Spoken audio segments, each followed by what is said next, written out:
तर त्याच्यावर इलाज एकच आहे की लोकांनी पैसे स्वीकारून सुद्धा शिवसेनेला मतदान केलं तर मग चांगलं होईल.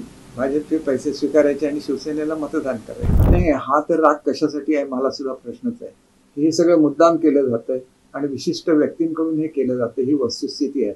आणि त्याच्यामुळे हा राग काय आहे तर जनतेने हा प्रश्न त्यांना विचारला पाहिजे, कशासाठी तुम्ही हे सगळं करताय. शेवटी एवढ्या मोठ्या लोकांनी सिंधुदुर्गमध्ये येऊन सिंधुदुर्गचे जे एक सोशल फॅब्रिक आहे तोच बिघडवायचा प्रयत्न केला तर ते चुकीचं आहे. उद्या ही परंपरा होऊन जाईल. त्यांनी केलं म्हणून इतरांना करायला लागलं तर मग ती चुकीची प्रथा पडेल आणि ह्याच्यामध्ये अशी कॉम्पिटिशन होता कामा नये असं मला वाटतं. आणि त्याच्यामुळे त्यांनी हा प्रकार थांबवावा असंच मला वाटतं. पण आता थांबण्याची शक्यता नाही, कारण जवळजवळ वाटप त्यांचं पूर्ण होत आलेलं आहे माझ्या माहितीप्रमाणे.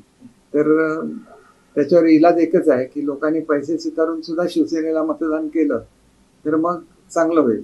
भाजपचे पैसे स्वीकारायचे आणि शिवसेनेला मतदान करायचं.